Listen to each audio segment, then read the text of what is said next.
नमस्कार, बहुत बहुत स्वागत है आप सभी का हमारे इस विशेष कार्यक्रम जनवाणी में। और जनवाणी में मैं आपके साथ हूं निखिल सिंह। जनवाणी का कारवां हमारा आ पहुंचा है एक ऐसी धरती पर जिसके बारे में कहा जाता है कि यहां चलना ही नृत्य है, यहां बोलना ही संगीत है। एक ऐसी धरती जो आदिवासी परंपराओं की, यहां की संस्कृतियों की वाहक है। भगवान बिरसा मुंडा की धरती, उनकी कर्मभूमि। जी हां, बात कर रहे हैं झारखंड की। यहां की जो सियासी तपिश है वो उत्तर भारत के जो बाकी राज्य हैं जहां खूब गर्मी पड़ रही है उससे कम नहीं है। लगातार यहां सियासत गर्म है। और अगर हम बात करें झारखंड के सियासत की तो यहां पर 3 चरणों में चुनाव हो चुके हैं और अब आखिरी चरण का चुनाव होना है 1 जून को। उसके लिए भी जनता तैयार है। झारखंड की बात करें तो यहां पर लोकसभा की कुल 14 सीटें हैं और इन 14 सीटों के लिए जोर आजमाइश हो रही है सभी राजनीतिक दलों के बीच में। खास बात यह है कि अगर हम पिछले चुनाव की बात करें, 2019 की बात करें, तो एनडीए ने यहां पर 12 सीटों पर जीत हासिल की थी। 1 पर कांग्रेस और 1 पर झारखंड मुक्ति मोर्चा ने जीत हासिल की थी। 2014 का रिजल्ट भी कमोबेश वही रहा था। बीजेपी 12 सीटों के साथ सबसे आगे थी और कांग्रेस जरूर पिछली बार मिल रही थी। झारखंड मुक्ति मोर्चा को 2014 में 2 सीटें मिली थी।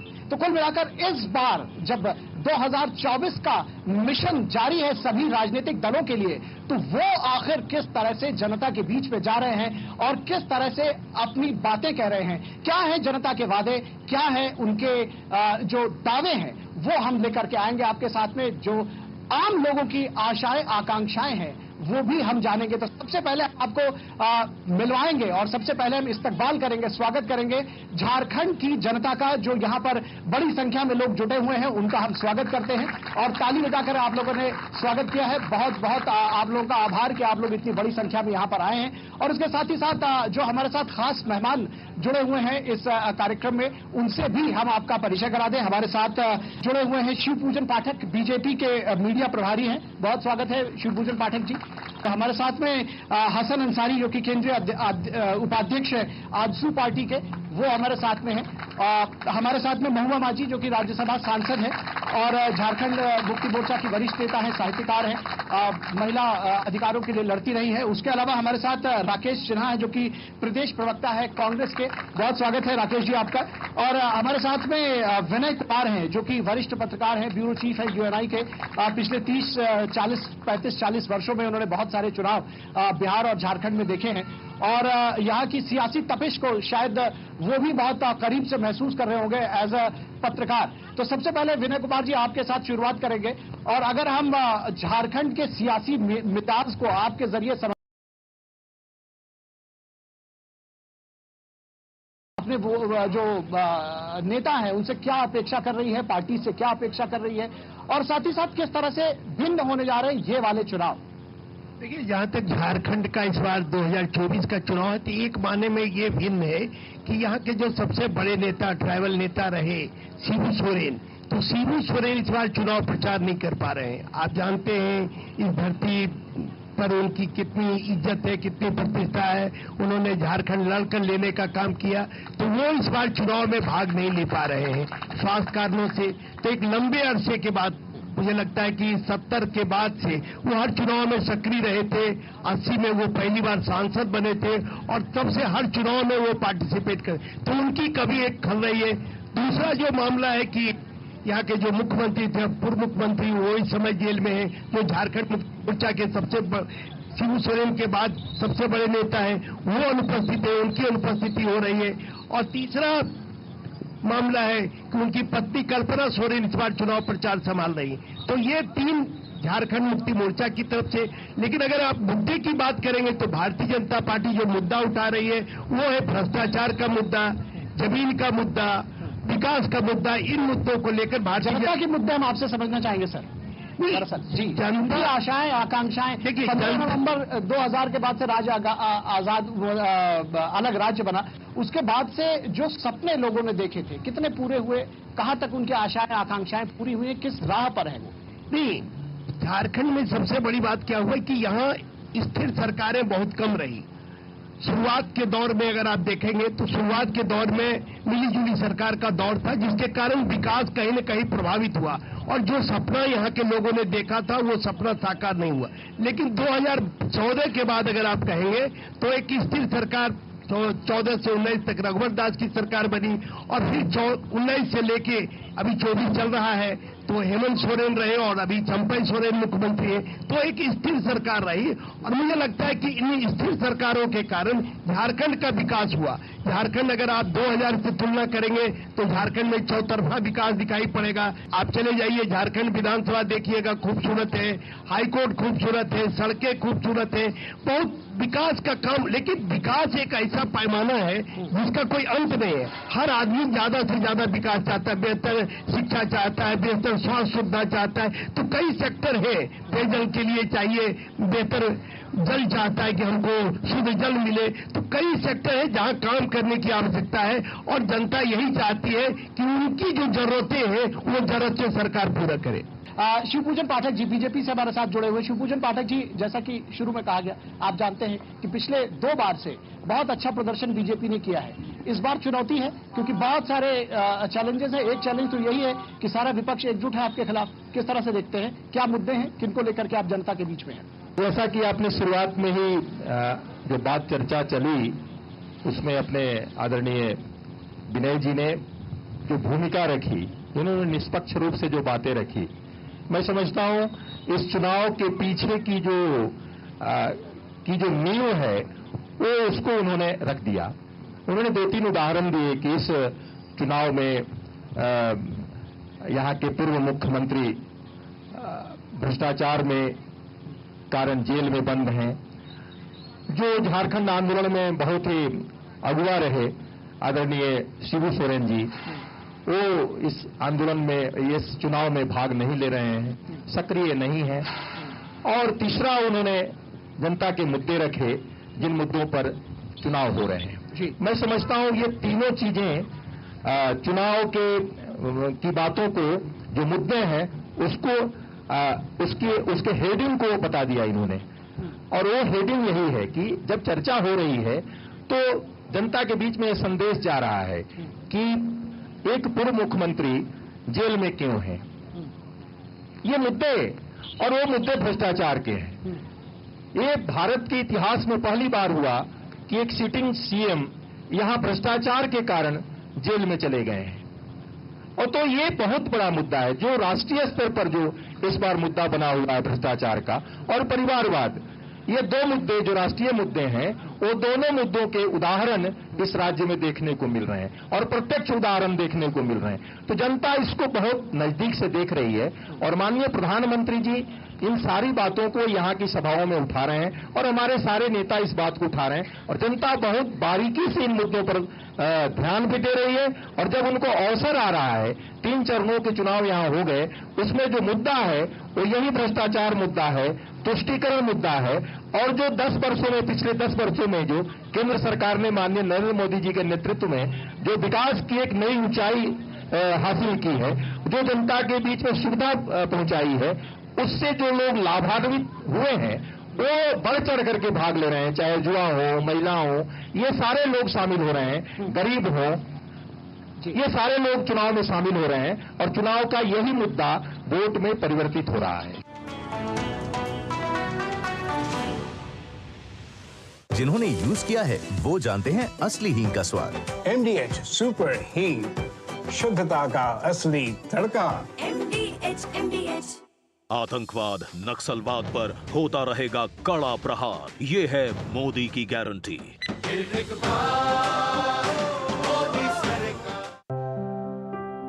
यकीन है खुद पर है नाज। सुनती हूँ अपने मन की आवाज। कभी शर्मीली तो कभी हूँ जाबाज। रुकना मेरी आदत नहीं, थमना मेरी चाहत नहीं। मैं हूँ नारी, यही मेरा अंदाज। हर जिम्मेदारी मैं बखूबी निभाती हूँ। वोट दे, प्राउड वोटर कहलाऊंगी। पूरे देश संग चुनाव का पर्व मनाऊंगी। डॉक्टर ऑर्थो ऑयल के रेगुलर मसाज से जॉइंट हेल्थी रहते हैं। और अगर प्रॉब्लम बहुत पुरानी है तो डॉक्टर ऑर्थो कैप्सूल्स साथ लेना ना भूलें। अब दर्द भी घुटने टेकेगा। पाव भाजी को फेवरेट बनाता है MDH पाव भाजी मसाला। MDH पाव भाजी मसाला। MDH बनाई पाव भाजी लाजवाब। कब तक लंबी लाइनों में उम्र बिताइएगा? डिजिटल पेमेंट अपनाइए, चुटकी में हल पाइए।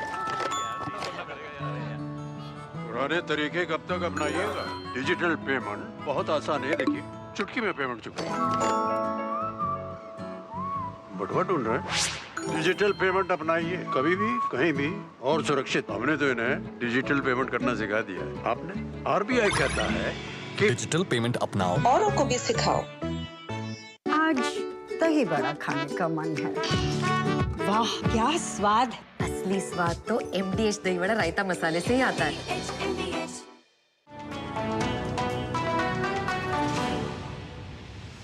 महबूबा जी, आपने एक तरह से देखा, ये आरोप की तरह भी था आपके लिए।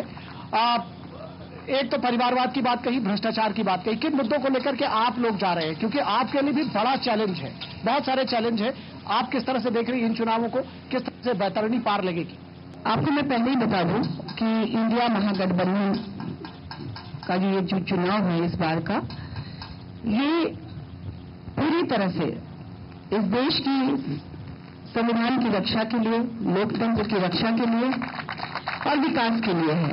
अगर आप झारखंड की बात करें तो मात्र कुछ समय में, क्योंकि जो हमारी सरकार बनी थी वो कोविड के ठीक पहले बनी थी और कोविड आ गया, लेकिन उसमें भी बहुत ही कुशलता से इस राज्य को संभाला गया। एक भी व्यक्ति की मौत भूख से नहीं हुई।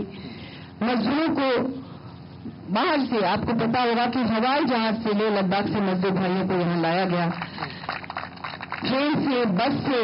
जिस तरह से हमारे यहाँ मजदूर भाई बंधु आए, वैसा एक पूरे देश के लिए मिसाल बन गया और बाद में दूसरे राज्यों ने उसे फॉलो किया। जबकि भाजपा की केंद्र की भाजपा सरकार ने हमारे मजदूर भाइयों और बहनों को बेसहारा छोड़ दिया था।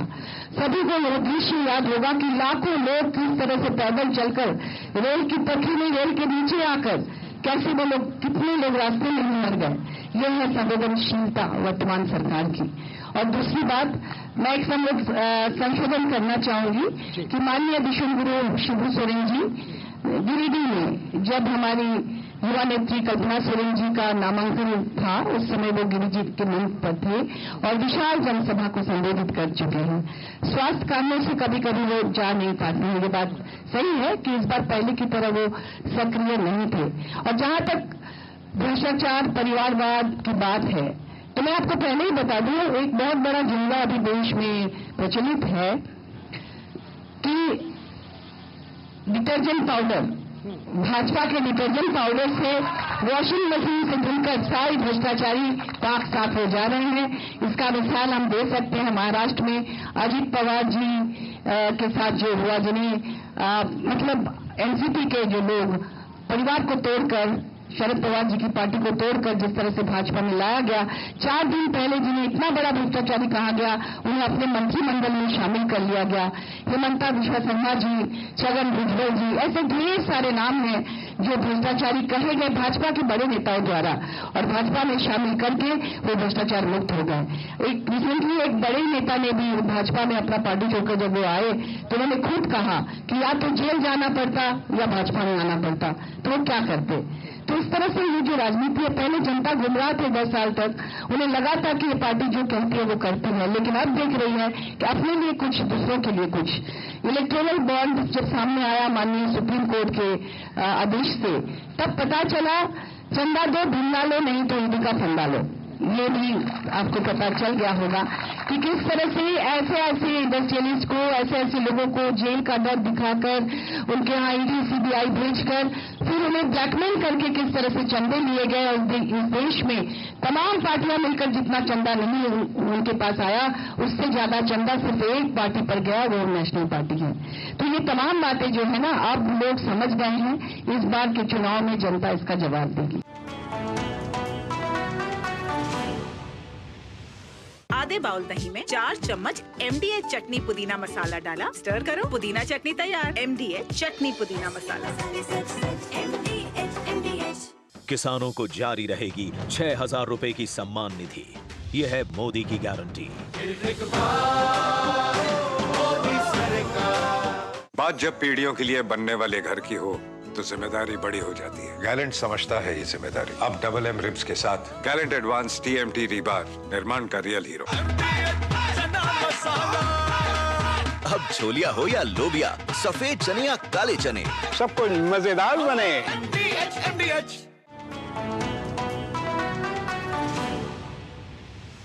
ठीक है इस बात को कि आप लोगों का आरोप है कि वो सिर्फ अपनी पार्टी के लोगों को नहीं करते हैं, बाकी लोगों का करते हैं, लेकिन इससे जो दूसरी पार्टियों का भ्रष्टाचार है वो कम नहीं हो जाता है। एक बात। दूसरी बात यह है कि जितने भी लोगों का आपने बताया, इससे पहले भी ईडी हो, CBI हो, जब कांग्रेस की सरकार थी तो वो लोग भी कार्रवाई होती रही है। शिबू सोरेन जी भी जब जेल गए थे तो भाजपा की सरकार नहीं थी। बहरहाल कांग्रेस के पास आएंगे। राकेश सिन्हा जी, आप के लिए कितना बड़ा चैलेंज है? आप यहाँ पर सीनियर पार्टनर हैं, 7 सीटों पर चुनाव लड़ रहे हैं। पिछली बार आपको 1 सीट मिली थी, उसके पिछली बार आप निल थे, तो कितना बड़ा चैलेंज है आपके लिए? आप लीड कर रहे हैं, आप कैडर्स के बीच में जाकर के, क्योंकि आप लोग अगर रिवाइव करना है तो उसके लिए, जिसको कहते हैं कि आपके लिए भी बहुत बड़ा चैलेंज है और झारखंड से इसकी शुरुआत होगी।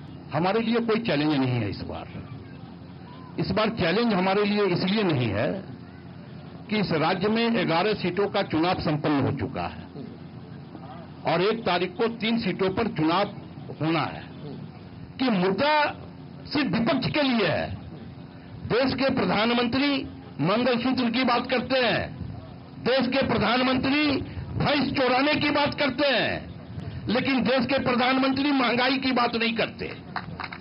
देश के प्रधानमंत्री यह नहीं कहते कि हम सैकड़ों महिलाओं के साथ दुराचार करने वाला रेवन्ना के साथ मंच साझा क्यों किया। इस पर प्रधानमंत्री जवाब नहीं देते। मैं आजसू पार्टी के हसन अंसारी के पास जाऊंगा। हसन अंसारी जी, आपकी पार्टी जो है, कहा जाता है कि भाई युवाओं की पार्टी है, छात्रों की पार्टी है। क्या युवाओं के लिए रोड मैप आपके पास है इन चुनावों में? कितना बड़ा आपके लिए ये आपको लगता है कि ये चुनाव एक बड़ा मूव हो सकते हैं युवाओं के विशेष संदर्भ में? क्या कुछ सोचा आपने युवाओं को लेकर? आपने जो प्रश्न किया, आजसू युवाओं और छात्रों का एक संगठन है जिसकी स्थापना 1986 में हुई थी इस राज्य के गठन के लिए। और हम ये कह सकते हैं गर्व के साथ कि मेरे आंदोलनों का परिणाम, आजसू के आंदोलनों का परिणाम रहा कि सन 2000 में ये राज्य अलग हुआ बिहार से। हमारी परिकल्पना थी कि इस राज्य के अंतिम व्यक्ति तक जो उनके चेहरे पर मुस्कान आए, उनका विकास हो। लेकिन दुर्भाग्य है कि इन 24 वर्षों में इस राज्य का ये राज्य उस मकाम तक नहीं पहुंच पाई जहां तक इसको पहुंचना था।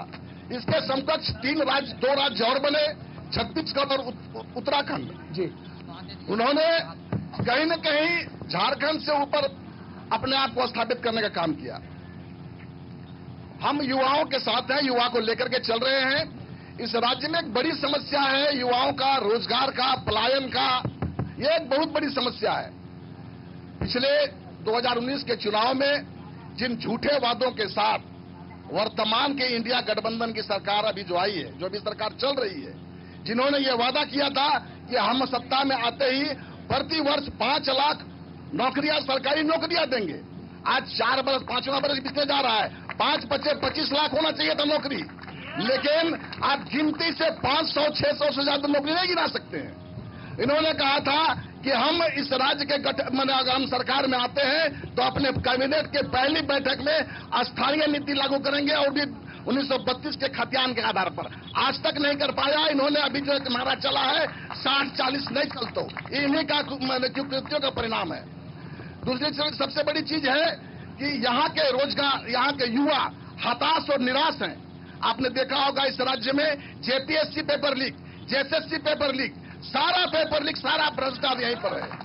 आप देखे होंगे इस राज्य में इन 5 वर्षों में इन्होंने कुछ नहीं किया भ्रष्टाचार के सिवा। ये दुर्भाग्य की बात है कि देश का मुख्यमंत्री, उनको ये पता नहीं है कि मैं मुख्यमंत्री हूं, मैं संवैधानिक पद में हूं। 58 डिसमिल जमीन लीज कराते हैं माइनिंग के लिए, उनको ये नियम पता नहीं है। 7 एकड़ 7.5 एकड़ जमीन जो है ना, बुहरी जमीन अपने नाम से करवाते हैं। ये जो है ना भ्रष्टाचार के चलते आज जेल के अंदर में कैप्टन गया अंदर में, वाइस कैप्टन भी गए अंदर में। अभी जो 37 करोड़ रुपया मिला है, अभी जो 37 करोड़ रुपया मिला है, मंत्री का ये आलम है कि आलम ही आलम घुमा रहे हैं वो। उनका चपरासी के यहां से 32.5 करोड़ रुपया निकल रहा है। और अभी एक क्यों बना हुआ है, पूजा सिंघल से शुरू होता है, पूजा सिंघल, छवि रंजन, संजय लाल, जहांगीर आलम, आलमगीर आलम, अभी मनीष रंजन, और पता नहीं क्यों अभी 2 और मंत्रियों का नाम आया संबंध में।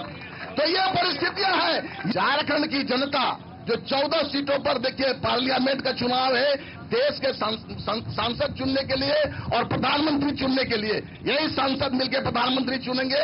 लेकिन साथ साथ स्थानीय मुद्दे भी बहुत महत्वपूर्ण है और उन स्थानीय मुद्दों को देख करके झारखंड की जनता ने प्रचंड बहुमत से इस बार पुनः एनडीए गठबंधन को मतदान करने का काम किया। और 4 तारीख को देखिएगा कि इस पिछले बार तो 11+1 थे ना, इस बार 13+ इन लोग का 0।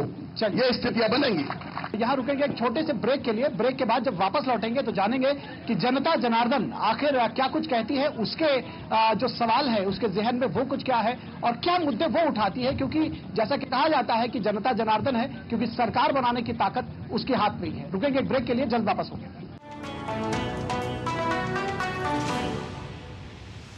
3 करोड़ बहनों को लखपति दीदी बनाएंगे, ये है मोदी की गारंटी।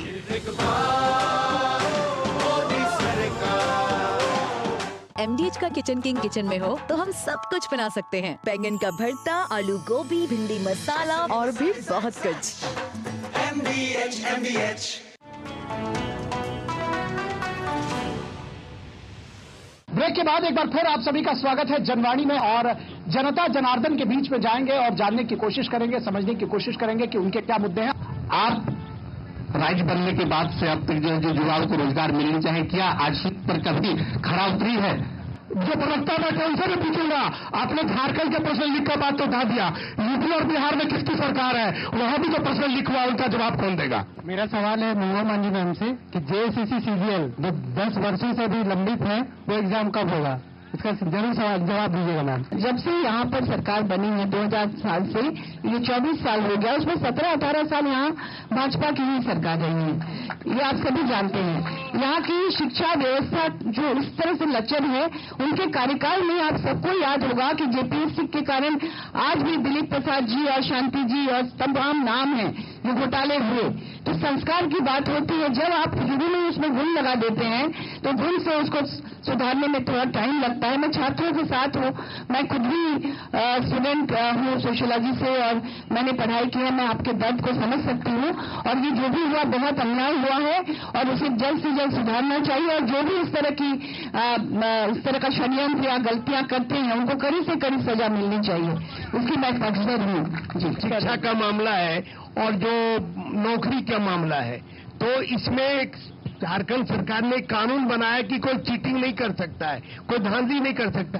उसको इम्प्लीमेंटेशन करने का सवाल, बड़ा सख्त कानून विधानसभा से हेमंत सोरेन की सरकार ने पास कराया, लेकिन उसका इम्प्लीमेंटेशन नहीं हो पा रहा है। और इम्प्लीमेंटेशन नहीं होने के कारण आज फेयर एंड फ्री परीक्षा नहीं हो पा रहा है, जिसके कारण यहाँ के लोगों को रोजगार नहीं मिल रहा है। मुझे लगता है कि सरकार को इस ओर ध्यान देना चाहिए।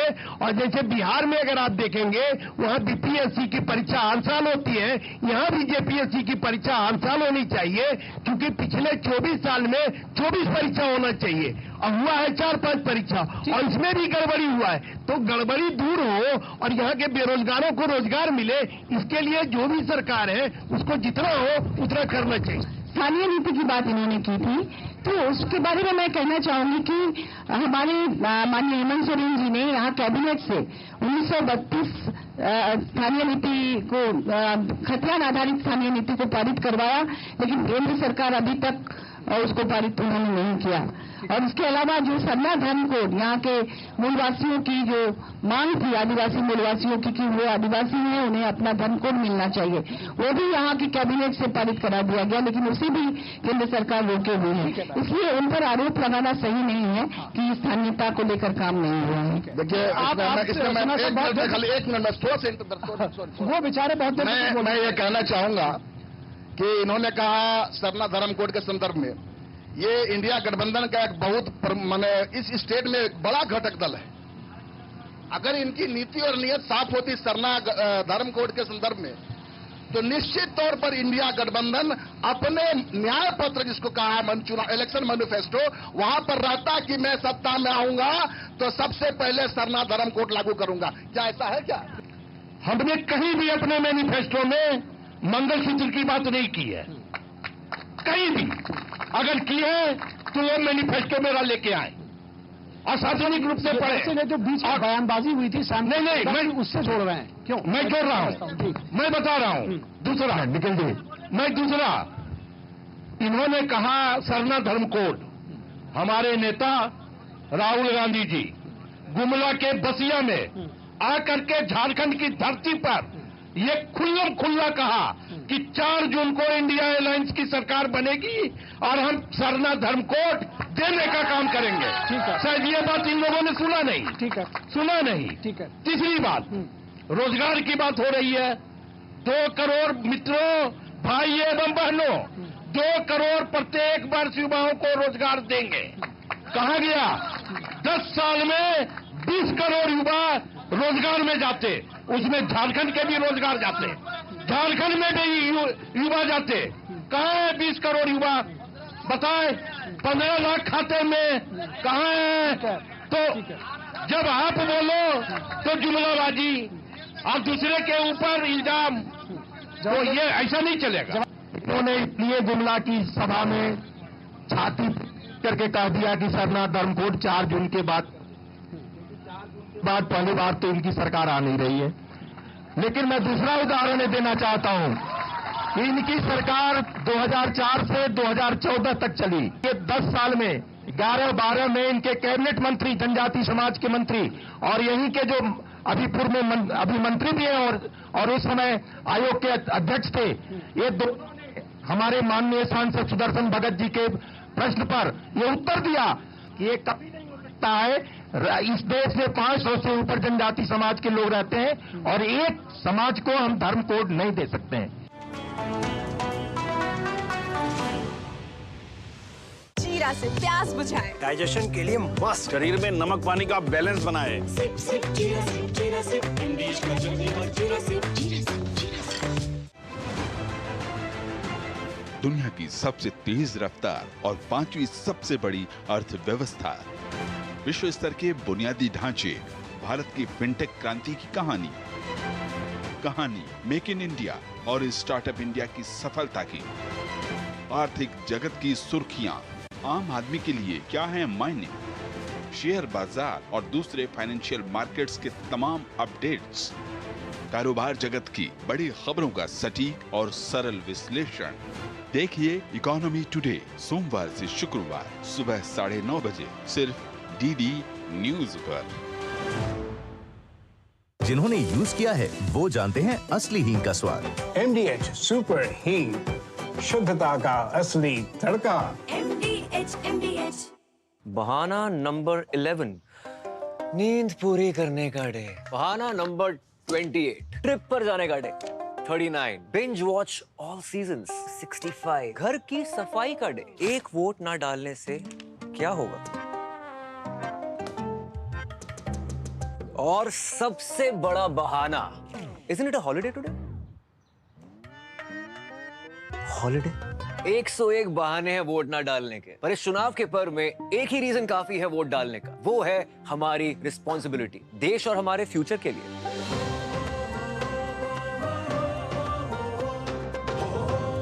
तो चलो सब मिलकर मनाते हैं इस चुनाव के पर्व को गर्व के साथ। घुटना, कंधा या कमर, चाहे जैसा हो दर्द, डॉक्टर ऑर्थो आपको देता है दर्द से पूरी आजादी। ये कोई टेम्पररी पेन किलर नहीं, आयुर्वेदिक औषधि है। आज दही बड़ा खाने का मन है।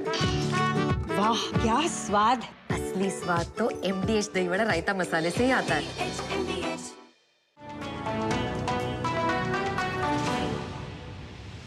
मैं बात करता हूँ रोजगार की। उन्होंने बात किया, उन्होंने युवाओं के साथ ठगने का काम किया, क्योंकि जब उन्होंने कहा था कि केंद्र सरकार नौकरियां देगी, तो उसके ठीक बाद जब विधानसभा का चुनाव हुआ, उन्होंने कहा था कि युवाओं को रोजगार दिया जाएगा, नहीं तो ग्रेजुएशन पास वाले को 5,000 और मास्टर डिग्री वाले को 60,000 रुपया दिया जाएगा। लेकिन ऐसा बिल्कुल नहीं हुआ।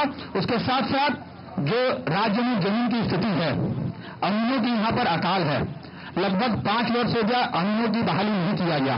लगातार केंद्र सरकार को बोला जाता था जो आउटसोर्सिंग पर काम कराती है, युवाओं को रोजगार नहीं देती है, लेकिन वर्तमान सरकार यही काम की, युवाओं को रोजगार देने के बजाय आउटसोर्सिंग पर काम करने का। हम सभी पार्टी के नेताओं से कहना चाहते हैं कि मतलब यहाँ पे सभी बच्चे पढ़ रहे हैं, सभी हमारे इंग्लिश में पढ़ रहे हैं, लेकिन उनको नौकरी नहीं मिल पा रही है, वो डिप्रेशन का शिकार होते जा रहे हैं। भ्रष्टाचार कौन कौन से राज्य में नोटों के पहाड़ निकले हैं, वो हमको नाम बता दीजिए। 1 जून को जो चुनाव है, इसमें राजमहल, दुमका और गोड्डा सीट्स में है। इसको लेके आप लोगों का जो भी इनिशिएटिव है वो है परिवारवाद हो गया, भ्रष्टाचार हो गया, इस पे बात कर रहे हैं। लेकिन यहाँ पे महिलाएं जो सुरक्षित नहीं है, अर्न ऑर्डर को लेके तो इतने सब केस, और इसको लेके आप लोगों का क्या इनिशिएटिव आप लेना चाह रही है, मेरा ये क्वेश्चन है। मेरा प्रश्न राकेश जी से है। कांग्रेस सपने देख रही है केंद्र में आने के कुछ मुद्दों पे, सपने ही इनमें से है कि 30 लाख सरकारी नौकरियां प्रदान की जाएंगी। मैं जानना चाहूंगा कि किस तरीके से और कहां पे ये नौकरियां आएंगी। और दूसरा प्रश्न ये, 50% रिजर्वेशन कैप हटाने का बात करते हैं राहुल गांधी हमेशा, ठीक है। एक वर्ग के, समाज के एक वर्ग को तो आप अपनी तरफ कर ले रहे हैं, दूसरे वर्ग को आप कंप्लीटली अपने अपोजिट कर ले रहे हैं। तो ऐसे कब आ पाएंगे आप केंद्र में? मेरा जवाब ये है कि ये जो भ्रष्टाचार है, ये आरंभिक दिनों से ही देखने को मिल रहा था झारखंड में, जो कि बहुत ही दुर्भाग्यपूर्ण है। अभी जो आरोप पूजा सिंघल जी पर लगा, हमारे कार्यकाल में ये कहा गया कि अभी झारखंड मुक्ति मोर्चा और महागठबंधन के कार्यकाल में, आपको पता होना चाहिए कि ये 2005 में मनरेगा जो घोटाला था उसमें उनको गिरफ्तार किया गया था, न कि वर्तमान में वो झारखंड सरकार ने जो किया उसके लिए। अभी जो आपने माननीय आलमगीर आलम जी के पीए के बारे में कहा, संजीव जी, ये उनके पीएस रहने के पहले दो भाजपा के मंत्रियों के पीएस थे। तो ये पैसा किस कार्यकाल का है, ये भी जांच का विषय है। मैं किसी पर आरोप नहीं लगाती, लेकिन ये जो है ना, जब आप यहाँ जब झारखंड बना था उससे पहले मुख्यमंत्री भाजपा के ही थे, उस समय से ही यहाँ पर भ्रष्टाचार अंदर आया, तो अधिकारी वर्ग वही रहते हैं, उनको रातों रात कोई सरकार आके बदल नहीं सकती। उनका जो कल्चर है उसको खत्म करना जरूरी है, और भ्रष्टाचार को दूर करने में आप लोगों का भी सहयोग चाहिए। आप लोग इसी तरह से सवाल करते रहें, और इसलिए युवाओं को रोजगार नहीं मिल रहा है, क्योंकि जो भी अधिकारी होते हैं जो करप्शन करते हैं वो आप और हम जैसे लोगों के परिवार से ही आते हैं। तो आखिर वो आकर इतने भ्रष्टाचारी क्यों हो रहे हैं? और अच्छे लोगों को चुनकर आना चाहिए, आप लोगों को पॉलिटिक्स में आना चाहिए। जब अच्छे पढ़े लिखे लोग पॉलिटिक्स में नहीं आएंगे तो निश्चित रूप से इसी तरह से कई लोग ऐसे आ जाएंगे जिन पर आपको भरोसा नहीं रहेगा। तो मैं युवाओं से यह अनुरोध करूंगी कि महिला हो या पुरुष, आप लोग पॉलिटिक्स में भी आइए और आकर इन सबको सुधारिए। मैडम महुआ जी का सवाल जवाब का प्रतिजवाब देना चाहूंगा। संजय लाल के संदर्भ में इन्होंने कहा कि पहले 2 मंत्रियों के पीए रह चुके थे, वो 2 मंत्रियों क्या रहे, लेकिन अभी जो आपने सारे लोगों ने जो अखबार और मीडिया को पढ़ा होगा, सारे लोगों ने देखा होगा कि कोडिंग के सिस्टम से किसको कितना सीआर जाना है ना, मिनिस्टर को, फलाना को, एक्जीक्यूटिव इंजीनियर को, चीफ इंजीनियर को। हम अभी वर्तमान समय में जो डिकोड कर रहा है ईडी, हम वर्तमान की बात करते हैं। एक आदमी ने किन्होंने प्रश्न किया था कि आखिर नेतागिरी करने आप नेता बनते हैं तो देश सेवा के लिए कि स्वयं सेवा के लिए? तो आपने एक प्रश्न और खड़ा किया था कि सुदेश महतो भी इस सरकार में झारखंड बनने के बाद बहुतों बार मंत्री रहे, चंद्र प्रकाश चौधरी जी बहुतों बार मंत्री रहे, लेकिन हमें बता दीजिए एक भी किसी ने कहीं पर उंगली उठाने का काम किया? हम पर कहीं भ्रष्टाचार का आरोप लगा? ठीक है, देखिए, हम जब सरकार में थे, पंचायती राज मंत्रालय हमारा था। 34 वर्षों तक इस राज्य में पंचायती राज व्यवस्था का चुनाव नहीं हुआ था। पहला बार माननीय सुदेश कुमार महतो जी ने आरक्षण की सीमा को महिलाओं के लिए सरकार का ये था ये 33% किया जाए। सुदेश महतो ने कहा कि जब दोनों की संख्या बराबर है तो हिस्सेदारी बराबर मिलनी चाहिए। हमने पहली बार 50%, आपको पता होना चाहिए, हर 500 में जो नेता बने, महिला जो बहनें बनी है, पहला बार युवाओं के लिए। और आपका एक छोटा स्वरूप हमने दिखलाया है। सुदेश महतो जी, आशु पार्टी ने चाहा कि इस राज्य में युवाओं के लिए स्पोर्ट्स यूनिवर्सिटी का गठन किया जाए, हमने उस दिशा पर सार्थक पहल किया। लेकिन आपको यह भी पता होना चाहिए कि इस राज्य में एक समय था कि सरकारें शाम तक कोई मुख्यमंत्री है और सुबह पता चला जब बच्चा से पूछिए मुख्यमंत्री का नाम तो गड़बड़ा गया वो। ठीक है, ये स्थितियां थी। हमने गठबंधन करके तब सरकार में स्थिरता लाई 2014 में। यह हमारा ये संकल्प पूरा नहीं हो सका, लेकिन हमारा विधायक रहते हुए सुदेश महतो ने सिल्ले में इसको मूर्त रूप देने का काम किया। आपने देखा होगा झारखंड के 81 विधानसभा में एक विधानसभा में जहां पर किसी विधायक ने अपने प्रयास से छात्र छात्राओं के लिए स्टूडेंट्स बस की सेवा शुरुआत किया है, ताकि वह छात्र जो है ना इसको कॉलेज तक आ सके।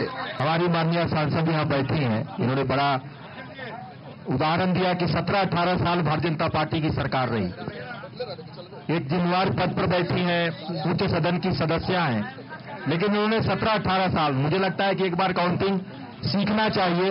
और आज अगर 23 साल 24 साल का झारखंड हुआ है तो उसमें 11 साल इनकी शासन रहे और 13 साल भारतीय जनता पार्टी का शासन रहा। ये काउंट करके देख लें।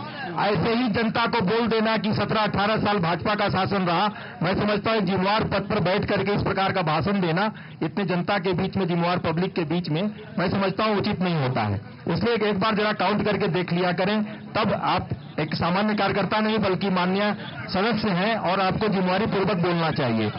स्थानीय नीति की बात इन्होंने कही।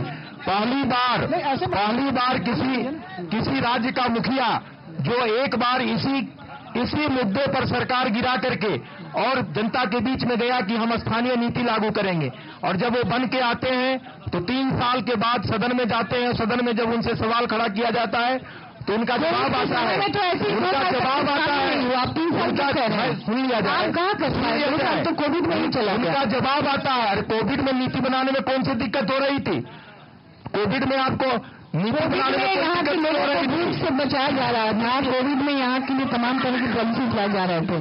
कोविड में आपको नीति बनाने में दिक्कत नहीं हो रही थी, और इन्होंने सवाल का जवाब दिया कि ये नीति नहीं, ये अगर कोर्ट में जाएगा तो टूट जाएगा, इसलिए हम 32 का नीति नहीं बना सकते हैं। बाद में जब ईडी की कार्रवाई शुरू हुई, इनके ऊपर दबाव बना, जब भ्रष्टाचार के मुद्दे इनके गर्दन पकड़ने लग गए तो आनन फानन में सदन बुला करके और 32 का नाटक किया गया, और 32 का खतियान दिखा करके कि हम बड़े बड़े होर्डिंग, उस पर जनसभाएं पूरे प्रदेश में, और दिखाना कि हम 32 लागू करना चाहते हैं। लेकिन इनकी हिम्मत नहीं हुई कि कितना और विज्ञापन करोड़ खर्च होगा। सुन लिया जाए, बेटी बचाओ बेटी पढ़ाओ अभियान का सुन लिया जाए, बात सिर्फ प्रचार में खर्च हुआ है। आपने कहा तो मैंने कुछ नहीं कहा। जब आपने प्रश्न उठाया मैंने कुछ नहीं कहा। जब इन पर प्रश्न उठने पड़ गए लग गए तो इन्होंने 32 के विषय में तरह तरह की चर्चाएं शुरू की और कहा केंद्र सरकार पर फेंक दिया। एक सिंपल कैबिनेट के फैसले से स्थानीय नीति लागू कर सकते थे, लेकिन इनकी न नीति ठीक है, न नीयत ठीक है, और कुछ भी नहीं है। हमारे यहाँ से तो कैबिनेट हो गया है, अब तो केंद्र सरकार के पानी में कोई केंद्र सरकार की जरूरत नहीं है, किसी केंद्र सरकार की जरूरत नहीं है। आपको यहीं से हमारे समय में माननीय बाबूलाल मरांडी ने यहीं के स्थान पर स्थानीय नीति बना करके नौकरियां दी थी। यही माननीय रघुबर दास जी ने यही नीति बना करके और नौकरियां दी थी। इसलिए यह बोलना, और सबसे पहले तो शुरुआत कहाँ, सबसे पहले शुरुआत यहाँ पर जो दंगा हुआ था उसी कार्यकाल में हुआ था। चलिए, और ये बात आपके अब आप कर नहीं पाए, न तो आप सरना कोर्ट के लिए मंशा आपकी साफ है, न तो स्थानीय नीति को लेकर के आपकी मंशा देने को लेकर के मंशा साफ है, न झारखंड के विकास को लेकर के मंशा साफ है। आपकी मंशा केवल और केवल भ्रष्टाचार और तुष्टीकरण, इसके अलावा आपका कोई भी एजेंडा नहीं है। अब तक टेस्टी राजमा बनाना नहीं आया। बिना MDH राजमा मसाला के टेस्टी राजमा कैसे बनेगा? MDH राजमा मसाला। क्या स्वादिष्ट राजमा बनाए। MDH। मिठाई तो हमारे जमाने में होती थी। हाँ तो जाइए ना अपने जमाने में। रोमांस तो हमारे जमाने में होता था। पेमेंट भी उसी जमाने का है। अरे भैया डिजिटल पेमेंट करना सीखे नए जमाने में। इजी, सेफ एंड फास्ट है। हमने तो इनको डिजिटल पेमेंट करना सिखा दिया। आपने ये सेल्फी लेते हैं, ये हमारे जमाने का है। RBI कहता है कि डिजिटल पेमेंट अपनाओ, औरों को भी सिखाओ। पाव भाजी को फेवरेट बनाता है MDH पाव भाजी मसाला। MDH पाव भाजी मसाला। MDH बनाए पाव भाजी लाजवाब।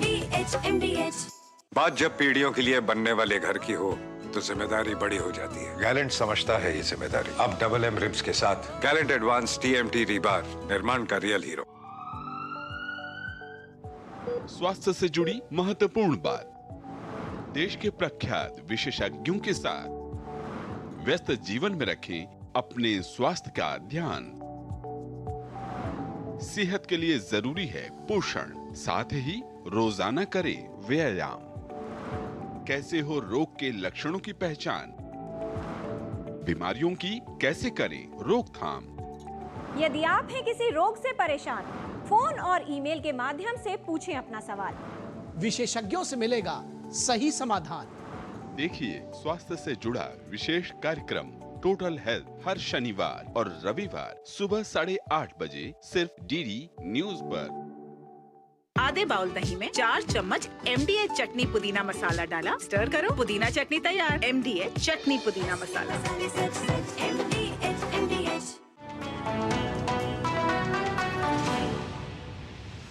सबसे पहले मेरा भाई कहाँ है?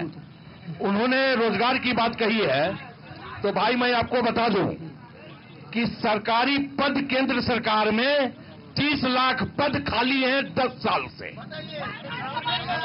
10 साल से राहुल जी ने वही कहा कि अगर 4 जून को इंडिया अलायंस की सरकार बनेगी तो 15 अगस्त तक हम जो सरकारी पद खाली हैं उसको भर्ती करने का काम करेंगे। टाइम बॉन्ड 15 अगस्त तक, 4 जून 15 अगस्त तक 30 लाख सरकारी नौकरियां जाएगी। झारखंड में 1 लाख नौकरी का क्या हुआ? प्रश्न। केंद्र सरकार ने झारखंड में कोयले की रॉयल्टी के 1,36,000 करोड़ अभी तक बकाया नहीं दिया। अगर वो पैसा ऑटोमेटिक बकाया है आपको करोड़ कोयले की रॉयल्टी का बकाया है, उसे आप केंद्र से दिलवा देती तो अब तक कितने बेरोजगारों को नौकरी मिलेगी? शिबू सोरेन जी कोयला मंत्री रहे, ये बता दें कि उस समय उन्होंने क्या पहल किया अगर बकाया है तो। ठीक, ये 10 साल तक मंत्री रहे केंद्र में। 10 साल का बकाया है, आप बताइए। लेके आ रहे हैं? नहीं, आप बताइए कब का बकाया है? आप दे दीजिए लिख करके कब का बकाया है। एक भी पल, ये तो सवाल भी पूछना नहीं जानते। ठीक है, सदन में ठीक है, ये उत्तर क्या देंगे? सवाल भी नहीं पूछना जानते। ठीक है, जो आम लोग हैं, जैसे यहाँ पे सवाल बहुत सारे हुए हैं, जब मुझे लग रहा है उसका जवाब बहुत जिसमें किनारे से अवॉइड किया है बहुत सारे लोगों ने। लेकिन उसके बावजूद मैं चाहूंगा आपसे इस सवाल का जवाब कि जो लोगों की, जो फर्स्ट टाइम वोटर्स हैं, जो यूथ है, जो महिलाएं हैं, उनके एस्पिरेशंस की बात हुई है, उनके बारे में भी कुछ बात नहीं। जब झारखंड का निर्माण हुआ था 2000 में, तो यहाँ के लोग की इच्छा थी, यहाँ के लोगों की उम्मीद थी कि हमको नौकरी मिलेगा, हमारा पलायन रुकेगा, हमको महंगाई भत्ता, बेरोजगारी भत्ता मिलेगा अगर सरकार रोजगार नहीं दे पाएगी तो। और जो परीक्षा होगा वो परीक्षा करप्शन फ्री होगा। अगर करप्शन फ्री होगा तो यहाँ के नौजवानों को रोजगार मिलेगा, उसमें कोई धांधली नहीं होगा। लेकिन उस दिशा में कोई सरकार काम नहीं की और झारखंड का ये दुर्भाग्य रहा कि यहाँ के 3 मुख्यमंत्री को जेल जाना पड़ा। ये झारखंड के लिए बड़ा दुर्भाग्य की बात है। ऐसे में ऐसी सरकार चुननी चाहिए, लोगों को बेहतर सरकार चुननी चाहिए जो यहाँ के लोगों को रोजगार दे सके, यहाँ के लोगों का पलायन रोक सके, यहाँ की गरीबी को दूर कर सके। इसके लिए तमाम लोगों को, अच्छे लोगों को चुनना चाहिए। अच्छे लोग जब चुनकर राजनीति में आएंगे तभी यहाँ की समस्या का समाधान हो पाएगा। जी, आखिरी बात जो इन्होंने कही विनय जी ने कि अच्छे लोगों को चुनना चाहिए और उसकी जिम्मेदारी आप लोगों की है। निश्चित तौर पर आप लोग बहुत जागरूक हैं और मुझे लग रहा है कुछ दलों में भी बटे हुए हैं, दल को फॉलो करने में कोई दिक्कत नहीं है। लेकिन उसके बावजूद ये बहुत अच्छा है कि आप लोग बहुत जागरूक हैं और सबसे खास बात है कि आप लोगों ने जो राजनीतिक दल है उनसे बहुत खुलकर जवाब पूछे हैं। और आज के हमारे इस जनवाड़ी में समय बस इतना ही हमको अलाउ कर रहा है, इसलिए आप सभी लोगों का धन्यवाद देंगे। तो जनवाड़ी के आज के अंक में बस इतना ही। नमस्कार।